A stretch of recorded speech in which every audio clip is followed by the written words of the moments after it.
la idea del día de hoy es hacer la sustentación sobre nuestro trabajo de investigación que tiene como nombre Efecto del triaje de 5 niveles propuesto por el Ministerio de Salud de Colombia sobre la oportunidad en la atención y complicaciones en los pacientes con diagnóstico de ACV isquémico en un servicio de urgencias de la ciudad de Medellín, una serie de tiempo interrumpido.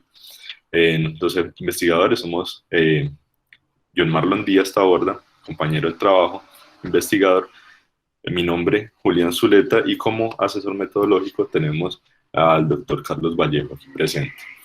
Somos ambos residentes del programa de medicina de urgencias de la Universidad de Antioquia. Entonces, inicio por comentar que, como sabemos, el ACV o ataque cerebrovascular, como se define, es una enfermedad que se produce por una obstrucción en el flujo sanguíneo hacia el tejido cerebral, ¿cierto? Esta obstrucción puede ser por diferentes causas, estamos hablando específicamente del isquémico, y esto lleva a una destrucción neuronal progresiva en el tiempo que va a generar, a medida que este se instaura, una discapacidad e incluso llevar a mortalidad de un gran número de pacientes. Eso entonces, mostrando aquí algunas de esas estadísticas que nos muestran que este ACV o ataque cerebrovascular representa hasta un 71% de todos los ACV a nivel mundial, el isquémico, puede llegar a afectar hasta 13.7 millones de personas en todo el mundo al año. Cabe anotar que desde el punto de vista cardiovascular solamente solamente lo supera realmente la enfermedad isquémica coronaria, ¿cierto? Entonces de aquí pues su gran importancia. Es la segunda causa de muerte, hasta con 5.5 millones de muertes al año, y puede llegar a producir unos DALYs que se traducen por sus siglas en inglés, que traducen pues días o años, perdón, ajustados perdidos por discapacidad, y estos para el caso de Colombia a 2018 llegaban hasta un número de 249.664, con adicionalmente más de 3.000 defunciones para ese año. La incidencia, como se muestra aquí en el mapa, en el lado derecho de la diapositiva, para el caso de Colombia nos encontramos más o menos en la media para el resto de países de Latinoamérica, ¿cierto? Un poco menor a la de países como Estados Unidos, y algo parecido a algunos países de Europa, o incluso menor a algunos países del continente pues, de Oriente. En cuanto a continuar con la introducción, hay que decir que posterior a comentar toda esta importancia desde el punto de vista epidemiológico, hay que decir que la enfermedad o el ataque cerebrovascular se considera una enfermedad a tiempo sensible. Esto es, que es una enfermedad en la que si no se instaura o no se hace un diagnóstico rápido, oportuno, hace difícil instaurar todas las terapias que van a generar que no se produzca esa discapacidad y esa mortalidad que acabo de comentar. Entonces, estas características de que a medida que pasa el tiempo empeora la enfermedad en cuanto a sus desenlaces dados por complicaciones y o discapacidad, le dan el término, o se acuña el término pues, de enfermedad a tiempo sensible, así como lo pueden ser enfermedades como la sepsis o incluso el infarto, que ya conocemos su amplio pues, margen de importancia de consulta, servicio de urgencia asociado a esta otra enfermedad. Esto ha sido soportado por diferentes estudios a medida que ha pasado el tiempo. Posiblemente uno de los más grandes y que primero demostraron algunos de estos cambios con la instauración de terapias rápidas fueron estudios como el ECAS-3, el estudio NINS, y que posteriormente se le fueron sumando estudios con otras terapias diferentes a la de reperfusión por trombolisis, como la trombectomía, como con el Mr. Clean, con el Revascad y con diferentes estudios que hoy siguen saliendo incluso para cada vez terapias más tempranas e incluso extendidas en el tiempo dependiendo de la realización de imágenes. Ese tiempo en el que vamos a hacer manejo del ACV se ve muchas veces afectado por la cantidad de pacientes que consultan al servicio de urgencias y por los recursos limitados que tienen algunas instituciones para atender a estos pacientes. Entonces, donde entra a cobrar importancia el fenómeno llamado sobresaturación, que es cuando la demanda de los servicios se ve o supera la de los recursos que tiene la institución para atender ese tipo de patología. Entonces se ha dicho, o en diferentes revisiones se ha comentado que esto puede ser un factor muy determinante cuando vamos a hacer la atención de enfermedades tiemposensibles como es el ACV. Esto no, digamos que en el país no es extendido la cantidad de estudios que nos muestran que tanta sobresaturación, pero no es de desconocimiento general que todos los días en las noticias, y hay miles de encabezados de periódicos, diferentes titulares de noticias que nos comentan que están desbordados todos los servicios de urgencias del país para la atención.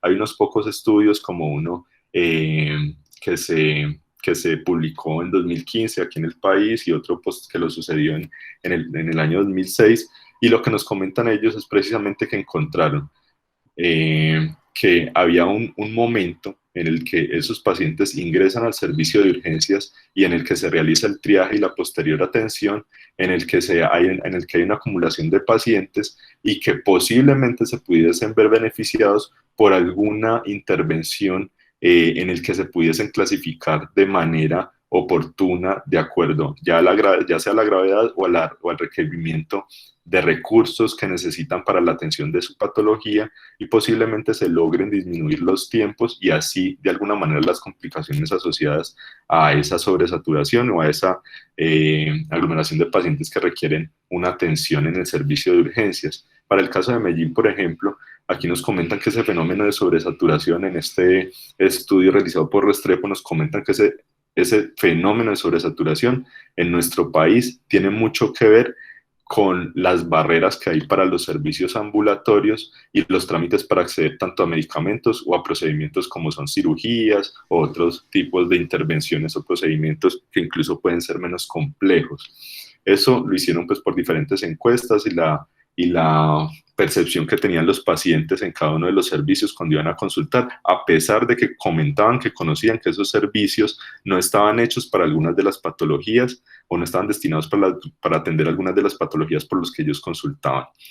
Este estudio hecho por los mismos autores posteriormente nos muestra que hicieron unos registros de cómo se presentaba la atención y todo el flujo de pacientes durante la atención de servicio de urgencias en un hospital público, en un universitario, en una clínica privada, y vieron que en todos ellos encontraron algún grado de sobresaturación, ¿cierto? Que podía llegar a ser hasta el doble, hasta casi el 200% en el caso del hospital público, donde se presentaba en un grado pues alto.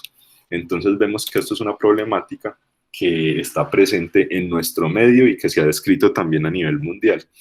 Viendo eso, el gobierno o desde el Estado, por el medio del Ministerio de Salud, se intentó pues implementar una medida con el fin de mejorar la atención y el curso o el flujo de estos pacientes al ingreso al servicio de urgencias, ¿cierto? Entonces ellos realizan pues o dan esta resolución 5596 en el año 2015, regalo del Niño Dios, 24 de diciembre de 2015, en el que dictan pues unos criterios técnicos para la selección o clasificar esos pacientes que deben ser atendidos en el servicio de urgencias. Esto con el objetivo, ellos comentan en esta resolución, que el objetivo de ellos es mejorar la oportunidad de la atención de los pacientes y con esto disminuir complicaciones y desenlaces. Pero a pesar de que ellos comentan esto, y que hay diferentes estudios con diferentes escalas de triajes, ¿sí? De 5 niveles, como lo recomiendan en esta resolución, a pesar de todo ello, en el país e incluso a nivel mundial no hay claramente establecido un estudio que nos muestre cómo esto de verdad se ve reflejado en esa mejoría en la oportunidad de la atención, en la mejoría de complicaciones o desenlaces. Es por eso que tuvimos pues, lo que justifica que realicemos este estudio, en el que tenemos como objetivo, mediante evaluar el efecto de esa implementación de la política del Ministerio de Salud, ¿cierto? La resolución 5596 de 2015 que acabo de comentar, sobre efectos en la mortalidad, las complicaciones y oportunidad de la atención, específicamente en esta enfermedad que es el ataque cerebrovascular isquémico. Como objetivos específicos nos planteamos determinar cómo era el efecto sobre la oportunidad dada por el tiempo del triaje a la atención médica, el tiempo del triaje a la realización de la imagen y su interpretación, a la mortalidad asociada a posterior pues, a esa intervención, o la diferencia o el efecto, la hemorragia intracraneal como complicación asociada además a mortalidad, el estado neurológico, el desenlace neurológico medido por el NIS al ingreso y al egreso, y realizar un análisis en el subgrupo de los pacientes que se clasificaban finalmente con triaje 1 y 2. La razón por la que quisimos hacer esto es porque en la política de triaje, en este triaje estructurado de 5 niveles, en la resolución para los únicos que comentan un tiempo determinado para la atención de pacientes, es los que se clasifican en este grupo de triaje 1 y 2, en el que los de triaje 1, los que clasificados con triaje 1, se les da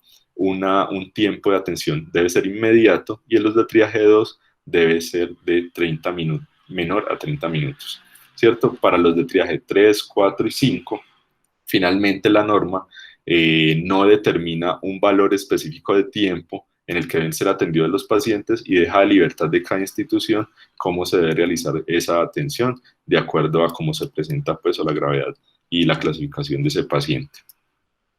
Entonces, este estudio, desde el punto de vista metodológico, lo planteamos de la siguiente manera.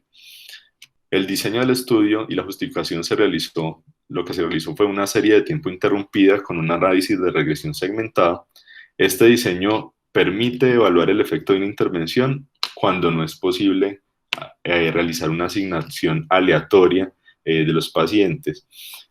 ¿Por qué razón? Tenemos que esta resolución tiene un tiempo específico de implementación, como lo comentaba, diciembre de 2015, y esta debía ser implementada en todo el país, independientemente del tipo de institución fuese pública, privada, todas las IPs que realizaban pues, atenciones de servicio de urgencias debían implementar esta norma.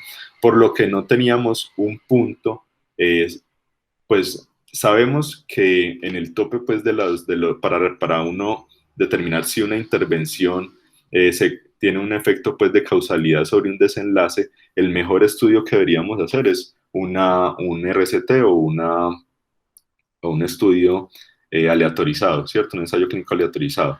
Pero este no es posible en este caso por esa razón, porque la implementación o la intervención ya está hecha.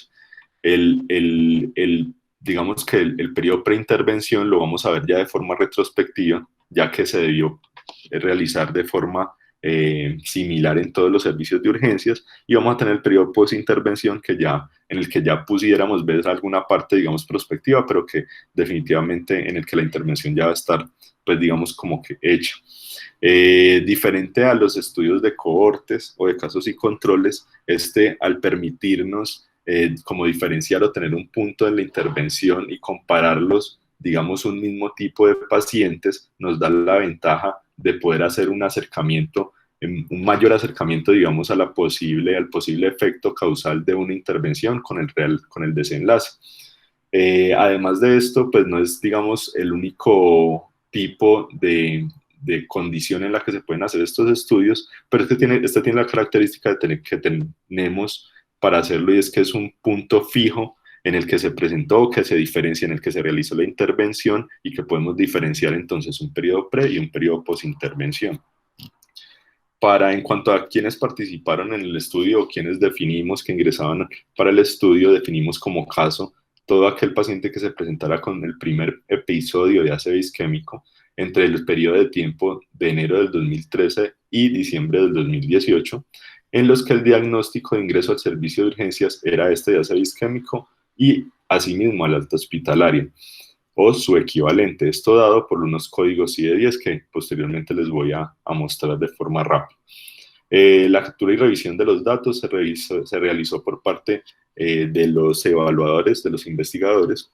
De forma independiente se revisaron cada uno de los casos reportados en la base de datos que facilitó la institución en la que se realizó la investigación, y se excluyeron diagnósticos diferentes a los de ACV, o aquellos que se presentaban con imagen diagnóstica que se había realizado de forma extrainstitucional, o las pacientes embarazadas.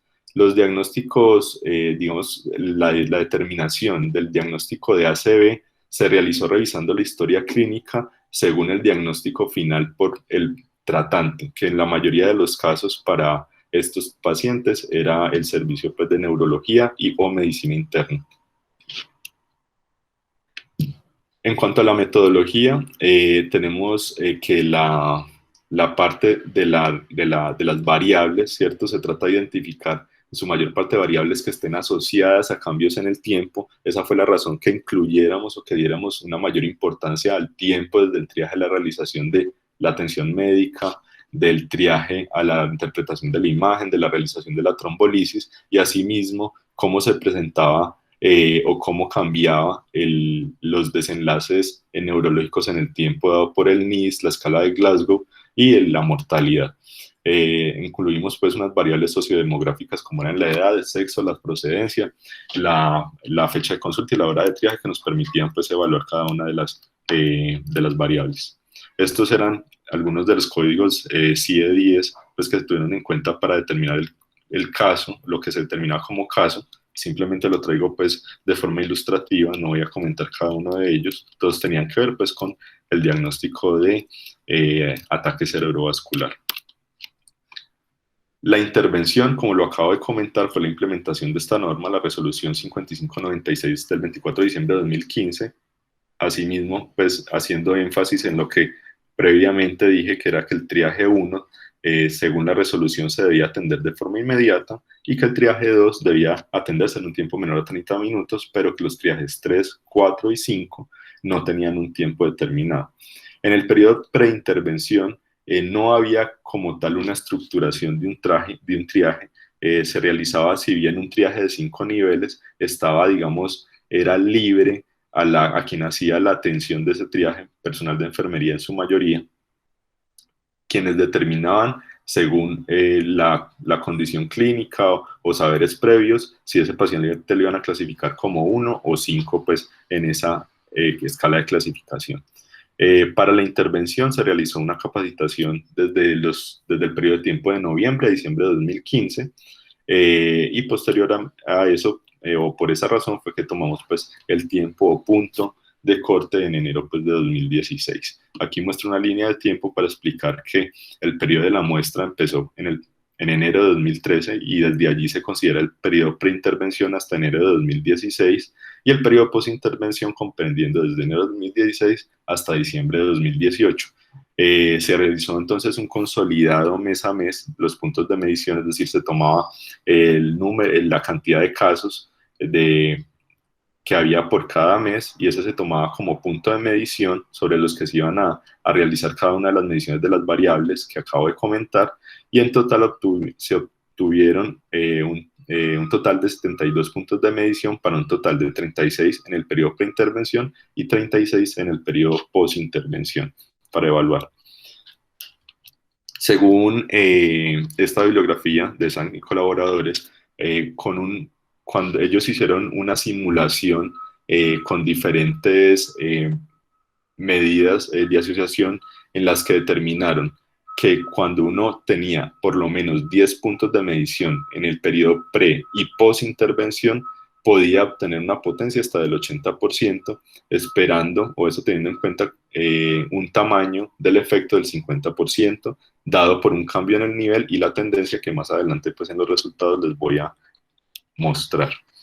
El análisis de la información, inicialmente se hace un análisis descriptivo, por un lado de las variables sociodemográficas, asimismo como la descripción de la tendencia y esos niveles a nivel gráfico, así como sus resultados finales dados por un modelo de análisis de series de tiempo interrumpido robusto desarrollado por Cruz y colaboradores, que nos permite distinguir el punto de medición de la intervención y el punto de cambio en el desenlace. Aquí me disculpan, la palabra está pues incompleta, es punto de la intervención y el punto de cambio del desenlace, tanto preintervención como posintervención.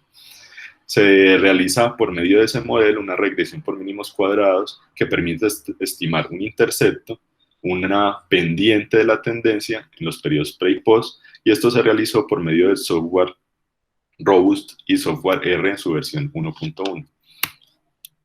En cuanto a los resultados, bueno, para comentarles cómo se distribuyeron los pacientes o cómo se realizó la exclusión de los pacientes y finalmente cuáles quedaron en cada punto de medición, fueron en total de la base de datos 4.763 pacientes. De esos 4.763, eran duplicados, es decir, teníamos la misma historia clínica en diferentes ocasiones, y esos se excluyeron y eran un total de 14% de todos esos datos, quedando finalmente 4.062, o sea, el 86% de ese inicial. Se excluyeron otros diagnósticos al ingreso, es decir, que no cumplían con esos códigos CIE-10 que comentamos al principio, y finalmente los que tenían otro diagnóstico eran 26%, entonces quedamos con un total de 2.991 pacientes que sí cumplían con ese diagnóstico CIE-10, y finalmente, por criterios de exclusión, lo que les comenté, pacientes embarazadas, aquellos que no terminaban con diagnóstico de ACV o que tenían un diagnóstico por imagen ya realizado de forma extrainstitucional, fueron 47%, para quedar finalmente con 1.564 pacientes, o 53% de la base de datos inicial, para una distribución del 53% en el periodo preintervención y 741 pacientes, o 47% en el periodo postintervención. En esta tabla les muestro entonces las variables sociodemográficas y la clasificación de triaje, así como la realización de trombolisis, para ver las diferencias en cada uno de los grupos. En esta primera columna de la izquierda están los pacientes en el periodo preintervención, periodo 2013 a 2015, y vemos que en cuanto al sexo estaban distribuidos de forma muy homogénea, 51 y 48% respectivamente. La edad estaba con una mediana de 76 y 77, muy similar. Los pacientes que recibieron trombolisis en el periodo preintervención fueron el 3%, un 25%, 25 pacientes, perdón, representando un 3%, y en el postintervención fueron 125 pacientes, representando un 17% del total. Entonces aquí sí vemos una diferencia del 15% con respecto a los pacientes que fueron trombolizados en el periodo postintervención versus preintervención. Allí sí hay una diferencia. También encontramos que en los pacientes que venían o tenían una presencia rural era del 11%, y del 6% en el periodo postintervención. También hay una diferencia significativa, en la que comentaremos más adelante si esto tiene realmente, o sea, algo que nos explique pues estas diferencias. En cuanto a la clasificación del triaje, también aquí llama la atención cómo en el periodo preintervención, si vemos los clasificados como triaje 1 y 2, que básicamente serían los de mayor gravedad, son menores al grupo total de los clasificados con triaje 1 y 2 en el periodo postintervención. Esto también es importante para el análisis pues, de los datos finales. Entonces empiezo aquí a mostrarles las gráficas y cada uno de los estimados puntuales que se encontraron pues, al realizar el análisis de los datos. Este primero es el que tiene que ver con la oportunidad en la atención, es decir, el momento desde que se realizaba el triaje hasta la atención médica, o que se realizaba la atención por el médico en el servicio de urgencias, ya fuera por especialista o médico general. Y aquí vemos en la gráfica, ¿cierto? Esta línea púrpura, lila, si se quiere, no sé exactamente qué color es. Esta línea nos muestra, o esta línea roja nos divide pues, el periodo pre y postintervención, ¿cierto? Y esta línea púrpura es la tendencia, y vemos como la tendencia en este periodo preintervención, así de forma visual, se ve que viene en descenso, y asimismo continúa, empezando un poco más arriba, continúa de esa misma forma en el periodo postintervención. Entonces encontramos que esa tendencia, que es dada por esa línea, ¿cierto? En el periodo preintervención fue de menos 0.67 medido por la media en minutos, y en el periodo postintervención de menos 0.5.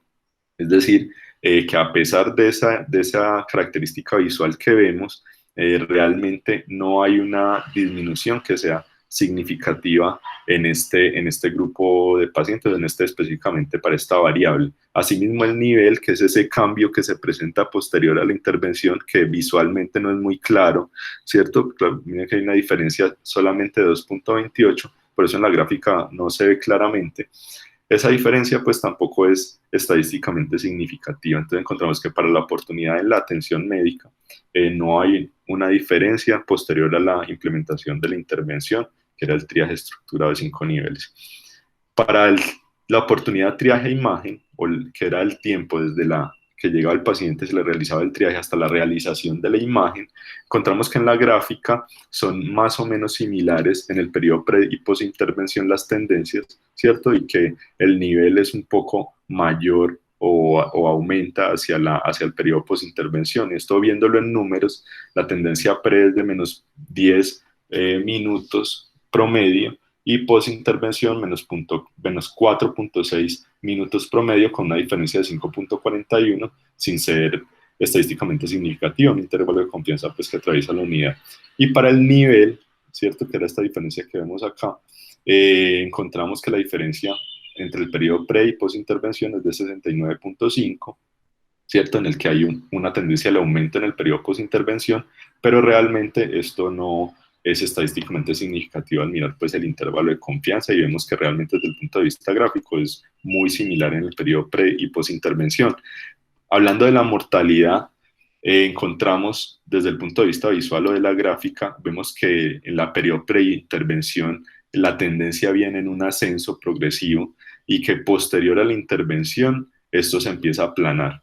Si lo vemos de forma, digamos, absoluta, vemos que el valor o la línea se mantiene en un nivel superior al que presentaba la línea anterior, pero ese descenso ya no es visible, ese ascenso, perdón, ya no es visible, es una curva más aplanada. Esto en términos de números o numéricos, vemos que la mortalidad se presenta en el periodo preintervención con un valor de 0.22 y posintervención de 0.01 con una diferencia de menos 0.21, en una diferencia que no es estadísticamente significativa. Y de forma similar, en el cuanto hablando del nivel, que es esta diferencia, este cambio en el periodo pre y posintervención, ¿cierto? Se presenta con una diferencia de 1.54 sin ser estadísticamente significativo. Entonces ya comentaremos algunos de los análisis que se pueden hacer pues como de estas gráficas y de estos resultados. En cuanto al NIS al egreso, vemos que en el periodo pre y posintervención son muy similares las líneas de la tendencia, ¿cierto? Son como un descenso, por ello posintervención lo vemos elevado, pero vuelve y cae de manera similar, y vemos que la diferencia es de 0.01, ¿cierto? De hecho, desde el punto de vista numérico, vemos que no hay mucha diferencia, y esto no fue estadísticamente significativo, y desde el punto de vista del nivel, hay una diferencia de 1.78 que tampoco fue estadísticamente significativo. Esos eran todos los resultados desde el punto de vista global, es decir, en todos los pacientes independientemente de su clasificación. Pero ¿qué pasa en los pacientes con triajes 1 y 2? En estos pacientes vemos que para la oportunidad en la atención, es decir, desde el triaje a que el paciente fue atendido por el médico, vemos que en el periodo preintervención venía aplanado, pero es más elevado, ¿cierto? La media es mayor, la media en minutos es mayor a la de los pacientes en el periodo posintervención, y hay una diferencia en el nivel. Sin embargo, estas diferencias no fueron estadísticamente significativas. Miremos una diferencia de menos 0.26, pero que atraviesa la unidad, asimismo en cuanto a lo que tiene que ver con el cambio en el nivel. Entonces, si bien vemos que aparentemente disminuyeron los tiempos en los que se atendieron estos pacientes, pues esto no es estadísticamente significativo. En el caso de la oportunidad triaje-imagen, es decir, desde que se clasificaba al paciente hasta que se le realizaba la tomografía y o resonancia, se vio que en la gráfica se ve que hay un ascenso claro, una pendiente grande en el periodo preintervención, y en el periodo posintervención esa tendencia es más baja, y además la pendiente también que iba en aumento es más diferente o se ve como una tendencia al descenso con respecto al periodo preintervención. Numéricamente hablando, vemos que en el periodo preintervención una media de 10.72 minutos en el periodo preintervención y post de 3.6, es decir, numéricamente nos muestra esa disminución con una diferencia de 7.12, y que en este caso sí era estadísticamente significativo. Lo mismo encontramos en el nivel. Esta diferencia, esta gran caída después de la intervención, vemos que esa diferencia de 234 minutos en promedio era estadísticamente significativa. Entonces, hasta el momento, fuera de las relaciones pues, que hay desde el punto de vista gráfico, en esta sí encontramos una diferencia estadística que se correlaciona pues, con esa misma gráfica. Desde el punto de vista de mortalidad en este subgrupo de pacientes triaje 1 y 2, tenemos que en el periodo preintervención la tendencia es aplanada, más o menos similar a la posintervención, pero con un valor pues absoluto menor a la del periodo posintervención, en el que vemos que numéricamente 0.07 es el periodo preintervención y 0.14 en el periodo posintervención, no, sin ser estadísticamente significativo. Pero vemos que hay una, si lo vemos pues desde el punto de vista absoluto, vemos que hay un mayor número pues en el periodo posintervención. Asimismo se presenta en cuanto al nivel de mortalidad. Entonces esta es otra de las cosas a analizar. Si bien estamos hablando de que la disminución de los tiempos, la realización de terapias disminuyen la mortalidad, no está claro en este grupo por qué se presentaría una tendencia al aumento a pesar de que no fue estadísticamente significativo.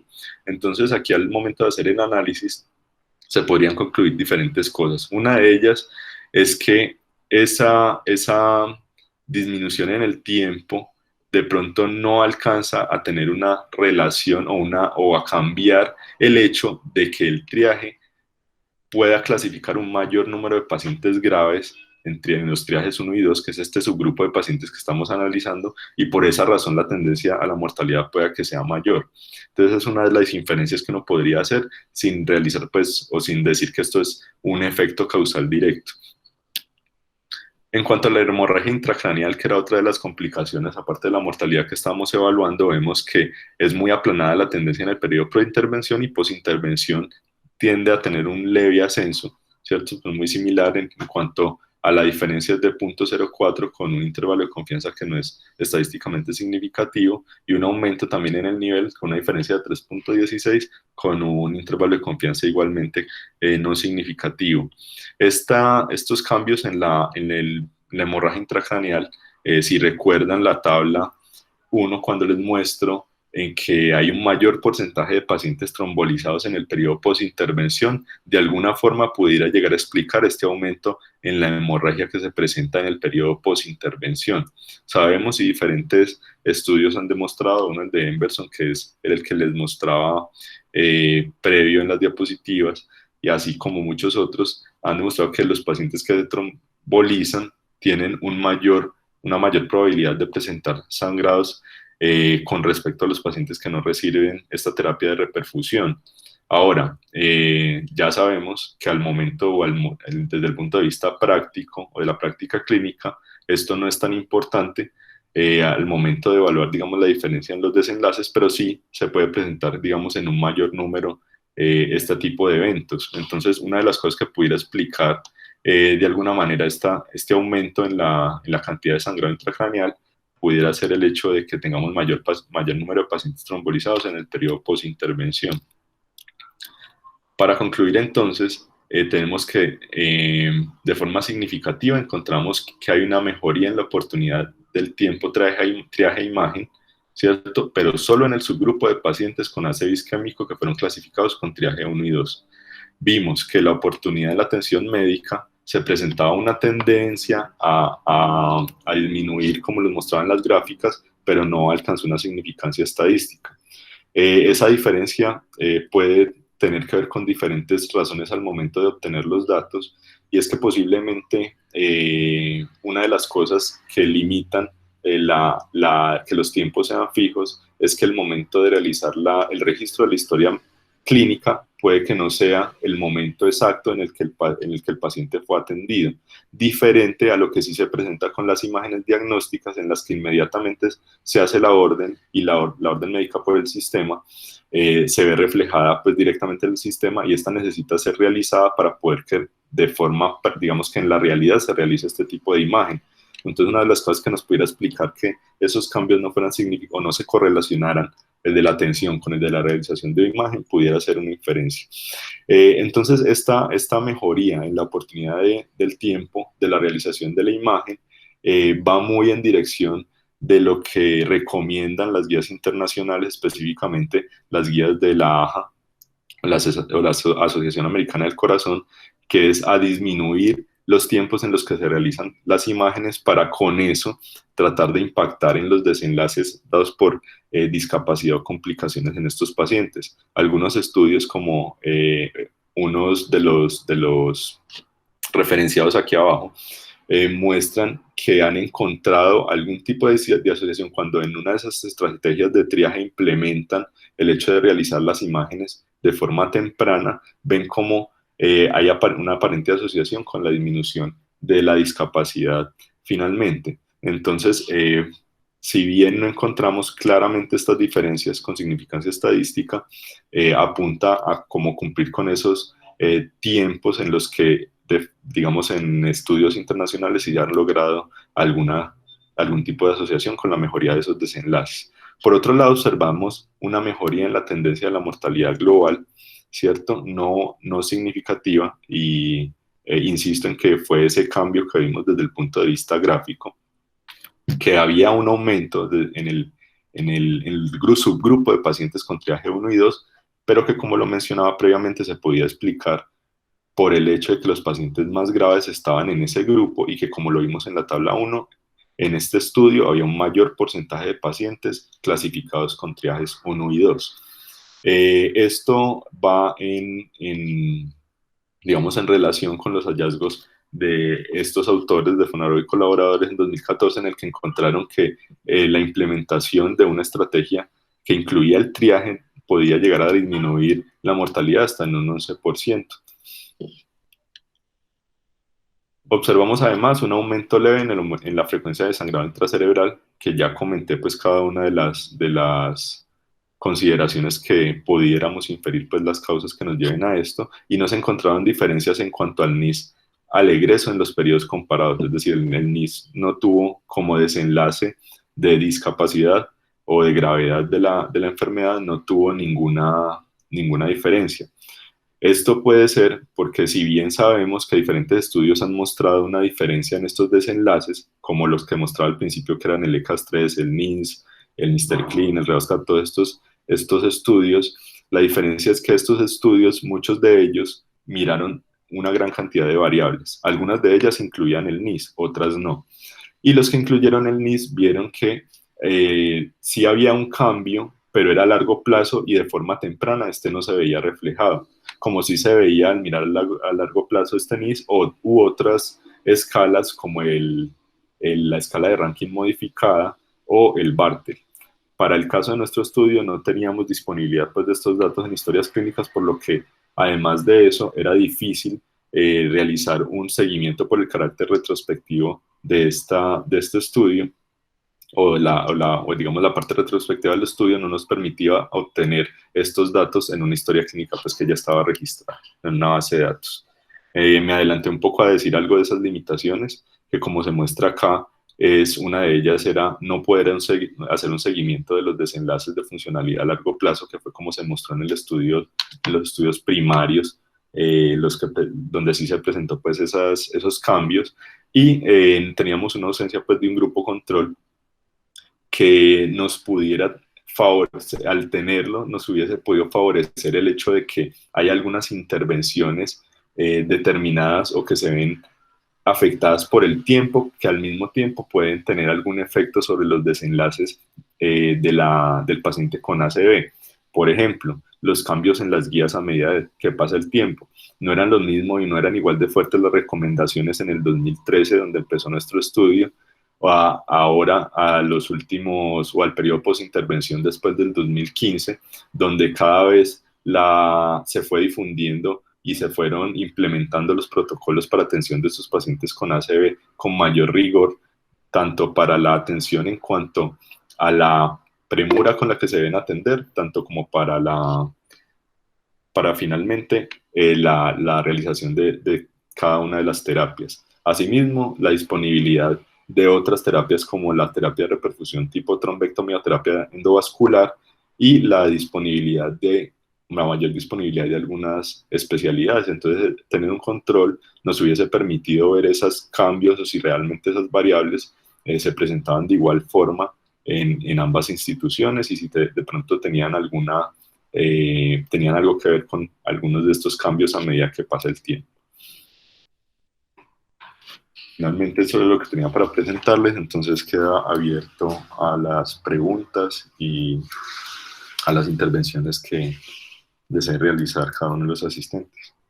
Buenos días, muchas gracias Julián por la presentación. Entonces damos espacio a los jurados para las observaciones y preguntas que tengan lugar.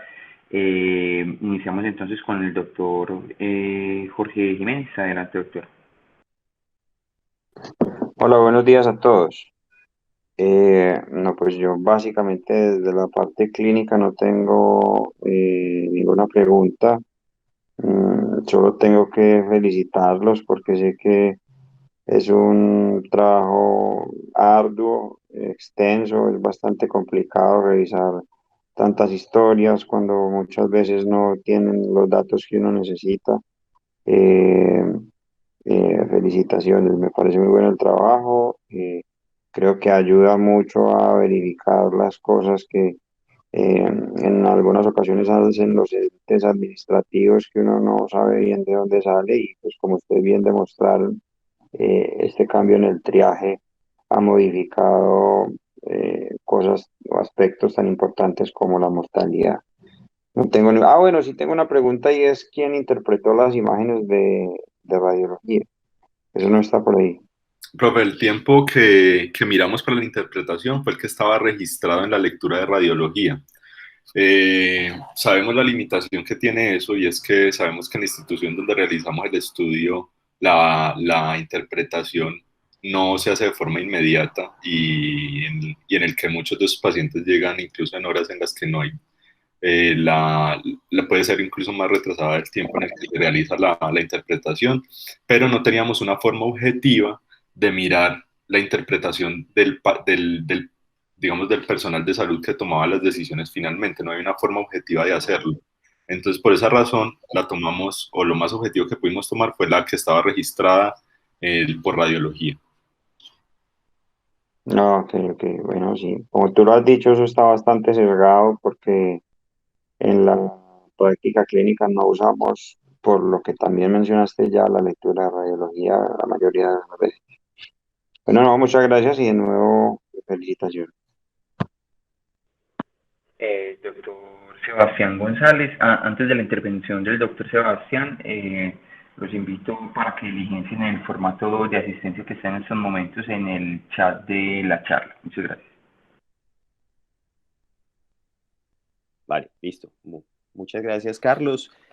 Yo me uno a la felicitación del doctor Jorge para los investigadores, porque yo creo que lo primero es que no es fácil, sobre todo si estás en una, digamos, en una especialidad que es clínica, asistencial, usualmente cuesta más dedicarte y meterle pues como más la ficha al tema investigativo. A veces es un coco, digamos, y creo que ustedes han podido abordar este tema de una manera muy adecuada. Sé que le han dedicado el tiempo y sin duda pues el volumen de datos que tuvieron que analizar pues, fue lo suficientemente grande como para solamente por eso resaltarles todo ese esfuerzo. Entonces, eso es lo primero que les quiero decir. Lo segundo es que por ahí hay una frase de un señor Drucker, Peter Drucker creo que es, que dice que lo que no se mide no se puede controlar y lo que no se puede controlar no se puede mejorar. Y me parece que esta es digamos, esta es esa situación en la que tenemos una intervención por demás compleja, como ustedes citaban en el manuscrito, una intervención que tiene una cantidad de factores que la influencian y que eso hace que sea difícil medirla. Y pues existen una serie de herramientas que pueden ayudar. En este caso, ustedes se fueron por una serie de tiempo y sin duda pues eso obtuvo unos resultados que ya fueron los que nos presentaron, donde pues probablemente uno pensaba que iba a mejorar todos los desenlaces de la misma manera y resulta que no. Pero lo importante es que se pueda identificar eso para saber si es que hay que hacer ajustes y no tomar decisiones administrativas cerradas y simplemente se puedan tomar con argumentación. Entonces creo que es el segundo factor importante para destacar de este trabajo.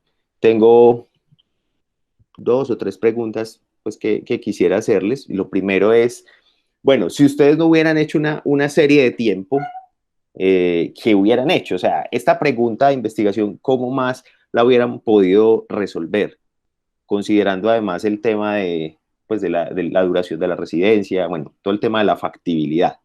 Profe, la pregunta va dirigida a si otro tipo de metodología para el estudio o en cuanto a otra. Sí, sí, o sea, si no hubieran hecho una serie de tiempo, ¿cómo más hubieran podido evaluar el triaje estructurado de 5 niveles? No, pues lo único que se me ocurre de momento es que nos hubiésemos tenido que hacer un estudio retrospectivo, ¿cierto? Y mirar a futuro cómo se comportaban esos desenlaces, pero sin poder hacer, digamos, como o poder mirar ese punto de cambio como lo miramos con la serie de tiempo interrumpido. Entonces, hacer esa comparación de un estudio de casos y controles posiblemente para describir pues esas variables de mortalidad y todas estas cosas asociadas a ese tiempo específico, pero pues en el que no teníamos como digamos eh, esa comparación directa después de la intervención. Ok, ok, perfecto. Una pregunta con respecto a los resultados, o sea, en las gráficas que ustedes mostraban, sobre todo en la de oportunidad en la atención, oportunidad en la imagen, creo que son esas dos principalmente, mostraban que había unos picos en los tiempos, más de 300 minutos en enero de 2014. O sea, yo sé que al final, pues estamos evaluando todos los puntos y estamos evaluando una tendencia, pero ¿tuvieron oportunidad de evaluar qué pasó en esa época en la institución o sí, o sea, algo que hiciera que se dispararan esos tiempos de una manera tan abrupta? Sí, algunas tenían que ver con que el paciente, por ejemplo, algunas aisladas que vimos o unas individuales que recuerdo en ese momento, son que unas de ellas tenían que ver con que el paciente venía remitido. Entonces eso hacía que el paciente, digamos que no tenía esa puerta de ingreso igual, según la clasificación, a cómo debía ser atendido, sino que se atendía pues, de forma diferencial, por decirlo de algún modo, y eso generaba algún cambio. O sea, veíamos que el paciente ingresaba a una hora y que el momento del triaje y de la atención médica era una hora muy dispar a la de los otros por el hecho de haber sido remitido. La otra era perdón, que la realización o que el diagnóstico no era muy claro, es decir, que era un paciente que ingresaba con un diagnóstico de alteración del estado mental y que en el transcurso del tiempo llegaban a pensar en el diagnóstico de ataque cerebrovascular muy, muy adelante en el tiempo. Entonces eso hacía también que se extendiera mucho en el tiempo de la realización de la imagen. Esos dos puntuales que recuerdo y que se repetían algunas veces. Pueden haber algunos adicionales. Vimos que unos de los que excluimos, por ejemplo, bueno, habían otros puntuales que eran los pacientes que se les hacía directamente resonancia, que desde el principio se pensaba en ataque cerebrovascular, pero que o por el tiempo de instauración ya de los síntomas, posiblemente no eran susceptibles de hacer una terapia de reperfusión y se les llevaba, o que el diagnóstico no era claro y se estaba pensando en un imitador del ACV, entonces se realizaba finalmente resonancia magnética, o que el diagnóstico inicial era otro, digamos que claramente no era ataque cerebrovascular, pero estaba dentro de los diferenciales, y realmente se llegaba al diagnóstico claro, era una vez ya se había realizado la imagen que se tomó por otra causa, porque se estaba pensando en una neuroinfección o otra cosa. Pues digamos que era como el diagnóstico más fuerte. Entonces, digamos que esos puntos grandes individuales que vimos, muchos de ellos se ven explicados por esas 4 causas. Sí, yo creo que hay muchos factores que pueden estar jugando sobre ese resultado y como recomendación simplemente, pues no sé si para este trabajo o para un análisis posterior, es que puedan hacer, digamos, puedan separar, uno, los pacientes que llegan directamente, es decir, una consulta primaria a la institución, y otro para los pacientes que vienen remitidos, porque seguramente, pues mientras se quedan esperando los de la remisión a que los atiendan, etcétera, pues va a pasar una cantidad de tiempo que puede estar sesgando el resultado. Y estamos metiendo, digamos, en la misma bolsa a los pacientes que en teoría, pues ya habían sido pues evaluados en otra institución o lo que sea, pero para afectar el resultado de esta institución puntual. Y lo segundo y muy importante que ustedes mencionaban ahorita es el tema del registro de la información. Eso, digamos, en cuanto a la calidad del registro, también creo que está jugando un papel importante en el resultado. Y es que Claro, yo atiendo al paciente a las 7 de la mañana, pero registro la historia a las 8. En un paciente ya me gasté 60 minutos. Y si empiezo a sumar la cantidad de pacientes que me llegan al día, me va a sumar muchísimo tiempo. Entonces, creo que para un estudio posterior, como parte de la primera pregunta que les hacía, también es importante controlar ese punto. ¿Cómo hacer o cómo garantizar que realmente la información esté disponible en el momento correcto? Por ejemplo, medir una variable en la que se diga a qué horas ingresó y a qué horas se hizo la evaluación o el registro de la historia clínica. Finalmente, les quería preguntar, bueno, ¿qué recomendaciones a la luz de estos resultados que ustedes obtuvieron, qué recomendaciones darían para la institución y también como para el sistema de salud en general? O sea, ¿qué podríamos hacer para que a la luz de estos resultados mejore o se ajuste este tema del triaje estructurado? Finalmente pues por los resultados que encontramos, todo muestra una tendencia que la implementación de esa política de triaje tiene algún efecto sobre la oportunidad de atención a estos pacientes.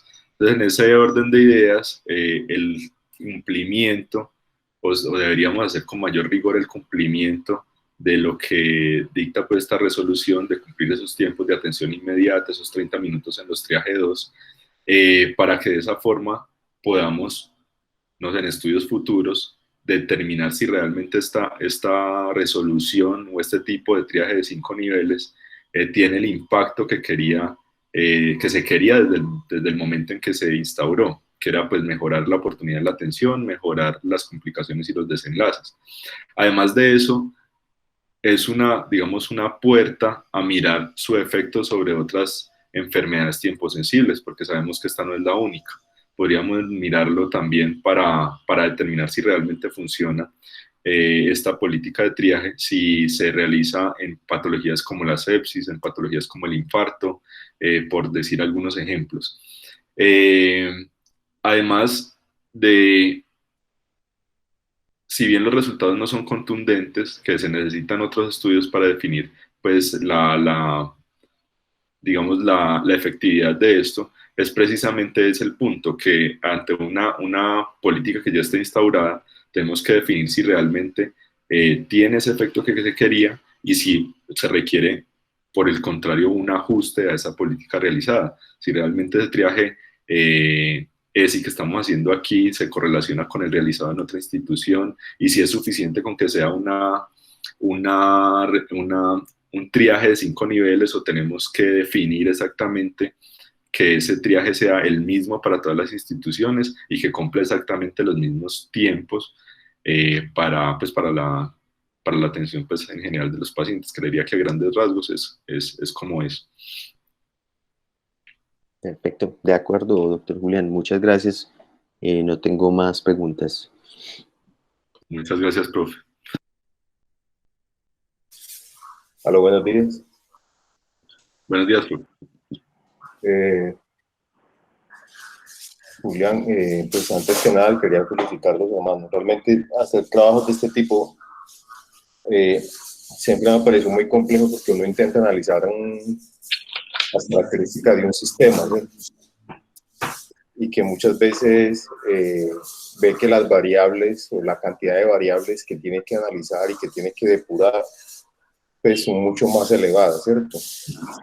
Y creo que hacia este tipo de estudios la medicina de urgencias debe ir, sobre todo porque impacta la vida de muchas personas, como bien lo mostraron ustedes ahí. Antes que nada, pues no, felicitaciones, hermanos, por este trabajo. Muy buenos días para todos. De antemano, gracias pues a Julián que en nombre del equipo hizo pues la exposición. Gracias a los evaluadores por las recomendaciones, al doctor Vallejo y a los asesores por la participación en el proyecto. Y finalmente el mensaje es que el personal e información de medicina de urgencias, como somos pues digamos el grueso que hace parte de esta charla, debemos estar no solamente enterados en el manejo del triaje, sino en la importancia y en el impacto que genera un triaje estructurado, no solamente en la sobreocupación, sino en las enfermedades tiemposensibles, y que es una invitación a que realmente la divulgación a este tipo de estrategias pueden impactar desde el punto de vista de la entrada del paciente en desenlaces a largo plazo. Entonces es una invitación para todos en este proceso de formación para que hagamos un manejo adecuado y entender la relevancia de este tipo de estrategias en desenlaces que va a generar el paciente a largo plazo. Muchas gracias a todos por la participación y por estar atentos a la charla excelente del doctor Julián. Ok, bueno, no, muchas gracias, felicitaciones pues, por el trabajo de investigación. Yo quisiera más en aras como de una perspectiva a futuro, pues como en las propuestas de investigación.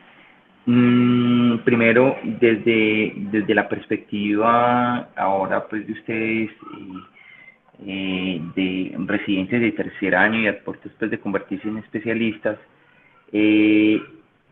¿cuál sería desde el punto de vista asistencial,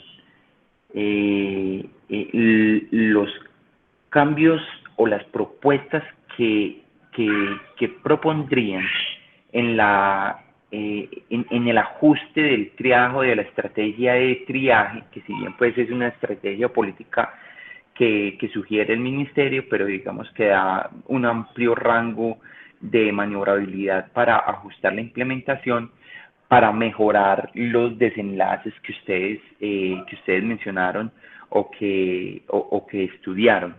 Me gustaría, desde su perspectiva, escuchar cuáles serían esas propuestas para mejorar.